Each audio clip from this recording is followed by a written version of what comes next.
Então, anteriormente nós vimos a composição, não é, do amálgama, e nós vimos que ele é composto por ele tem uma parte líquida, que é o mercúrio, e tem uma liga metálica, né, que é a parte sólida, um pó de diferentes metais. E essa liga metálica, ela pode ser de dois tipos principais, tá certo? Que são as ligas convencionais e as ligas com alto teor de cobre. Ilana, qual é a diferença? As ligas, lembram que nós vimos agora há pouco que os principais componentes da liga metálica são prata, estanho, cobre e zinco, tá? As ligas convencionais são aquelas que vão ter um máximo de 6% de cobre na sua composição, ou seja, nós temos uma pequena quantidade de cobre na composição de uma liga metálica convencional. Só que com o tempo, a evolução dos estudos, as pesquisas, identificou-se que as ligas metálicas, as restaurações de amálgama que eram feitas com ligas que tinham um alto teor de cobre, uma porcentagem maior de cobre na sua composição, elas são mais resistentes, entendeu? Por isso que eu falei anteriormente que o cobre, ele é um componente que vai ajudar na resistência da restauração de amálgama. Então, isso ficou, as ligas, digamos assim, ficaram separadas nesses dois tipos. As ligas convencionais, que têm uma quantidade de cobre relativamente baixa, né, no máximo 6% de cobre na sua composição, e as ligas com alto teor de cobre, que tem pelo menos, no mínimo, 12% de cobre na sua composição, mas aí tem ligas que tem até mais de 20% de cobre, tá? E essas ligas que contêm essa maior quantidade de cobre na sua composição, elas têm melhores propriedades de resistência, como eu falei, na restauração, tá?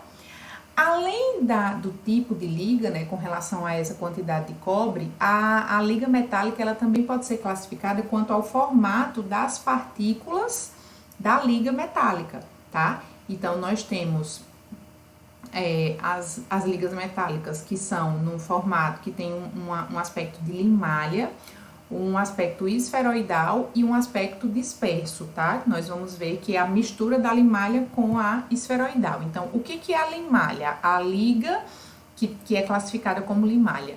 Imaginem aqui o pó, né? A liga metálica em pó, que a gente visualiza a olho nu.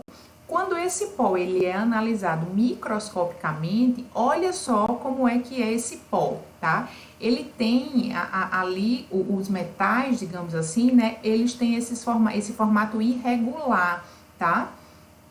Então, é uma limalha, um formato que não tem muita regularidade, certo? Ele é produzido, a maneira como essa liga metálica é produzida, ela fica dessa maneira aqui. E isso vai ter uma influência na restauração final, tá? E aí vocês vão ver melhor em técnicas restauradoras com a professora Manuela.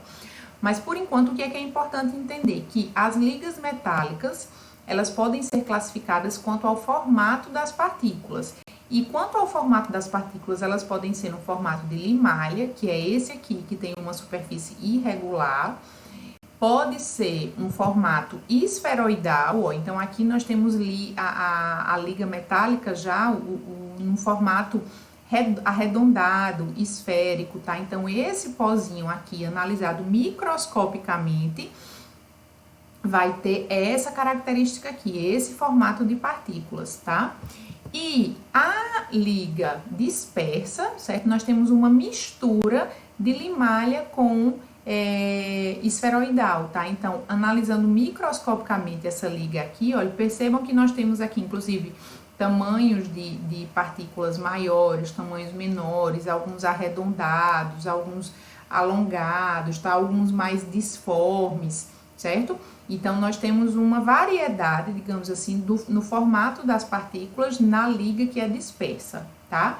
Então, recapitulando, as ligas metálicas, que são a parte sólida do amálgama, digamos assim, né, elas podem ser classificadas de duas formas. Quanto a composição, né, ela pode ser uma liga com teor de cobre baixo, que é a liga convencional, que vai ter no máximo 6% de cobre na sua composição, ou ela pode ser uma liga com alto teor de cobre, que vai ter no mínimo 12% de cobre na sua composição.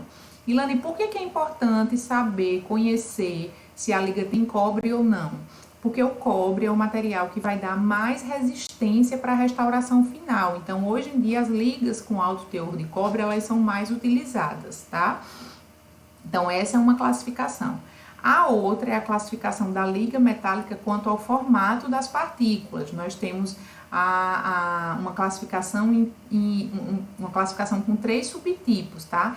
A liga metálica, ela pode ser, o formato das partículas da liga metálica pode ser um formato de limalha, né, que é esse irregular. Lembrando mais uma vez, fazendo uma análise microscópica aqui desse pó, nós vamos ver a liga metálica dessa maneira aqui, tá? De maneira irregular, tá? Assim, com um formato irregular. O outro formato é um formato esferoidal, tá? A liga metálica, ela vai ter esse formato mais regular, arredondado, esférico ou esferoidal. E nós ainda temos a liga cujas partículas têm a gente chama que é uma liga dispersa, porque ela tem partículas nos 2 formatos, no formato de limalha e no formato esferoidal, tá? E aí nós temos então os componentes para produzir, né, para misturar, para fazer a mistura, para a gente dar origem a restauração de amálgama, né? Então, eu tenho a liga, que é o pó, certo? Metálico, e tenho o metal líquido, né? Que é o mercúrio. Esses 2 componentes, eles precisam ser misturados, tá? Para a gente poder obter um material que possa ser inserido na cavidade, né? E que possa vedar essa cavidade, que faça uma substituição da estrutura dentária, como a gente tá vendo aqui, né?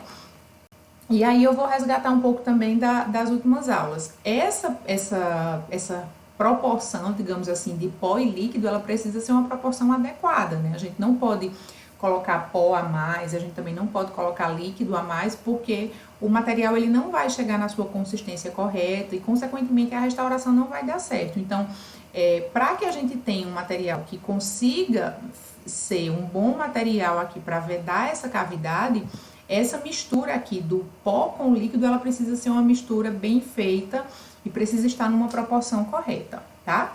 E aí no próximo vídeo nós vamos conhecer como é essa proporção de metal, de pó e de líquido para dar origem à restauração de amálgama.